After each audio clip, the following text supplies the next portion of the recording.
Akhir-akhir ini sedang ramai diperbincangkan soal penonaktifan sejumlah anggota DPR RI oleh partai politik. Hal ini dipicu oleh beberapa pernyataan kontroversial. Mereka yang memicu kemarahan publik hingga berbuntut pada demonstrasi besar-besaran. Tak hanya demonstrasi, kemarahan itu berbuntut pada tragedi bentrok antara massa dan aparat yang berujung pada jatuhnya korban luka, bahkan sampai jatuhnya korban nyawa.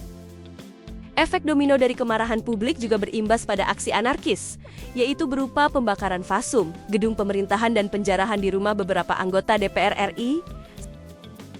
Untuk meredam kemarahan masyarakat, beberapa partai politik akhirnya mengambil langkah tegas, yaitu dengan penonaktifan anggota DPR RI yang menjadi pemicu aksi masyarakat di berbagai kota. Setidaknya ada 5 anggota DPR RI periode 2024 sampai 2029 yang dinonaktifkan oleh partainya, yaitu Ahmad Sahroni dari Partai Nasdem, Nafa Urbach dari Partai Nasdem, Eko Hendro Purnomo alias Eko Patrio dari Partai PAN, Adis Kadir dari Partai Golkar, dan Surya Utama alias Uya Kuya dari Partai PAN. Pernyataan penonaktifan ini kemudian menimbulkan kontroversi lagi di publik, karena ada yang berpendapat bahwa penonaktifan ini hanya merupakan kebijakan internal, bukan mekanisme hukum yang berdampak pada keanggotaan DPR. Lantas, bagaimana makna dari diksi penonaktifan jika dilihat dari perspektif hukum? Dan apa dampaknya bagi anggota DPR yang dinyatakan dinonaktifkan tersebut? Untuk menjawabnya, mari kita bahas. Sebagaimana kita ketahui, bahwa terdapat sebuah norma hukum yang mengatur dan menentukan tugas wewenang serta kewajiban dari 4 lembaga legislatif, yaitu MPR, DPR, DPD, dan DPRD. Norma tersebut adalah sebagai berikut. Pertama, Undang-Undang Nomor 17 Tahun 2014 tentang Majelis Permusyawaratan Rakyat, Dewan Perwakilan Rakyat, Dewan Perwakilan Daerah, dan Dewan Perwakilan Rakyat Daerah. Kedua, Undang-Undang Nomor 42 Tahun 2014 tentang perubahan pertama atas Undang-Undang Nomor 17 Tahun 2014. Ketiga, Undang-Undang Nomor 2 Tahun 2018 tentang perubahan kedua atas Undang-Undang Nomor 17 Tahun 2014. Keempat, Undang-Undang Nomor 13 Tahun 2019 tentang perubahan ketiga atas Undang-Undang Nomor 17 Tahun 2014. Norma hukum ini kemudian dikenal dengan sebutan Undang-Undang MD3. Kemudian soal seseorang dapat kehilangan kedudukannya sebagai anggota DPR RI di dalam Undang-Undang MD3 telah diatur, namun diksinya bukan dinonaktifkan. Diksi yang digunakan antara lain, pemberhentian antar waktu, penggantian antar waktu, dan pemberhentian sementara. Agar lebih jelas memahami mekanisme tersebut, kita akan bahas satu persatu. Pertama, kita akan bahas soal pemberhentian antar waktu. Di dalam ketentuan pasal 239 ayat 1, Undang-Undang Nomor 17 Tahun 2014 disebutkan bahwa seorang anggota DPR berhenti antar waktu karena 1. Meninggal dunia, 2. Mengundurkan diri, 3. Diberhentikan. Lebih lanjut dijelaskan di ketentuan pasal 239 ayat 2. Anggota DPR yang diberhentikan antar waktu dengan alasan diberhentikan dilakukan apabila A. Tidak dapat melaksanakan tugas secara berkelanjutan atau berhalangan tetap sebagai anggota DPR selama 3 bulan berturut-turut tanpa keterangan apapun. B. Melanggar sumpah atau janji jabatan dan kode etik DPR. C. Dinyatakan bersalah berdasarkan putusan pengadilan yang telah memperoleh kekuatan hukum tetap karena melakukan tindak pidana yang diancam dengan pidana penjara 5 tahun atau lebih. D. Diusulkan oleh partai politiknya sesuai dengan ketentuan peraturan perundang-undangan. E. Tidak lagi memenuhi syarat sebagai calon anggota DPR dengan ketentuan peraturan perundang-undangan mengenai pemilihan umum anggota DPR, DPD, dan DPRD. F.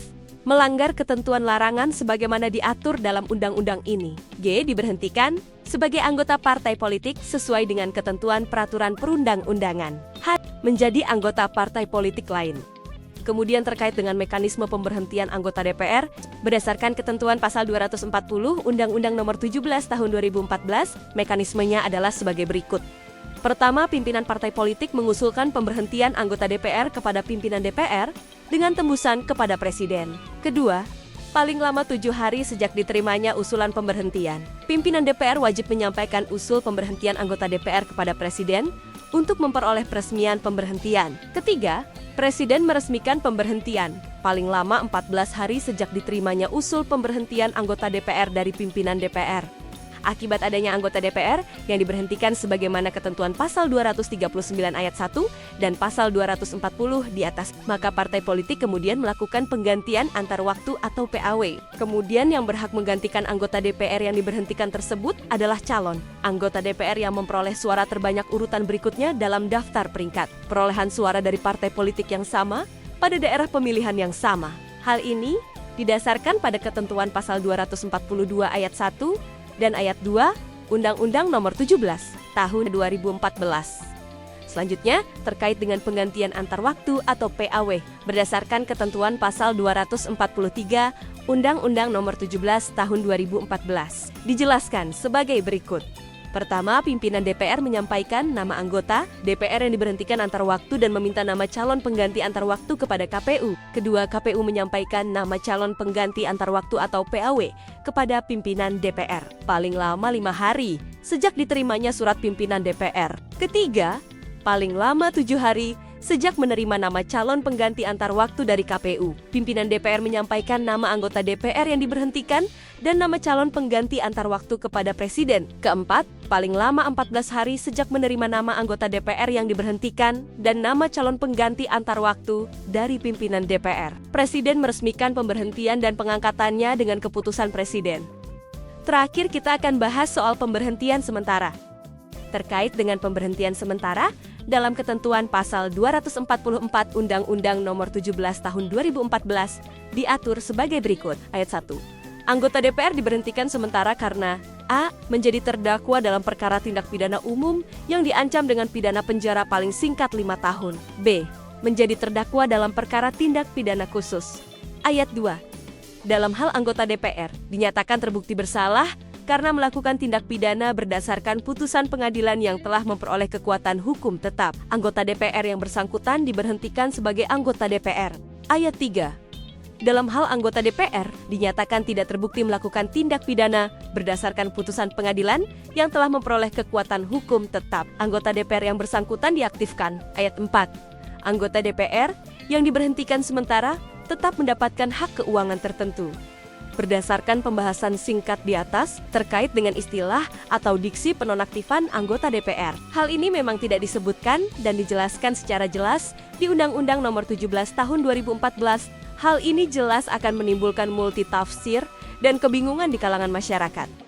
Jika kemudian anggota DPR yang dinonaktifkan tersebut masih menerima gaji dan tunjangan lainnya, maka istilah penonaktifan tersebut sama dengan pemberhentian sementara sebagaimana ketentuan pasal 244 ayat 4 Undang-Undang Nomor 17 Tahun 2014 karena masih mendapatkan hak keuangan. Namun jika itu benar, maka hal itu juga jelas bertentangan dengan ketentuan pasal 244 ayat 1 Undang-Undang Nomor 17 Tahun 2014.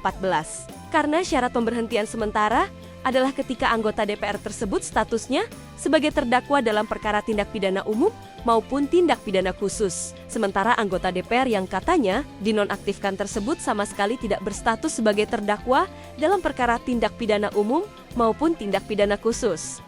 Kemudian, kalau penonaktifan tersebut maksudnya adalah diberhentikan sebagai anggota DPR, maka mekanismenya adalah pemberhentian antar waktu. Sebagaimana ketentuan pasal 239 dan pasal 240 Undang-Undang Nomor 17 Tahun 2014, pemberhentian antar waktu ini nantinya berujung pada adanya proses pergantian antar waktu atau PAW bagi anggota DPR yang diberhentikan tersebut. Sebagaimana ketentuan pasal 243 Undang-Undang Nomor 17 Tahun 2014. Jadi, menyikapi polemik istilah penonaktifan 5 anggota DPR oleh partainya, maka kita akan melihat pada proses akhirnya. Apakah nantinya akan ada pergantian antar waktu atau PAW bagi kelima anggota DPR tersebut? Atau justru sebaliknya? Apabila dilakukan proses pergantian antar waktu atau PAW terhadap 5 anggota DPR tersebut, maka partai politik memang serius dan komitmen dalam menindak kadernya. Yang atas komentar dan pernyataan sikapnya telah bertentangan dengan kode etik anggota DPR. Namun jika tidak ada proses pergantian antar waktu terhadap 5 anggota DPR tersebut, maka apa yang disampaikan pimpinan partai politik tersebut hanya sandiwara politik belaka. Oke, sekian dulu pembahasan singkat soal polemik istilah penonaktifan anggota DPR. Semoga bisa bermanfaat bagi teman-teman semua. Jika ada masukan atau pendapat berbeda, silahkan tulis di kolom komentar. Dan jangan lupa like dan subscribe channel ini.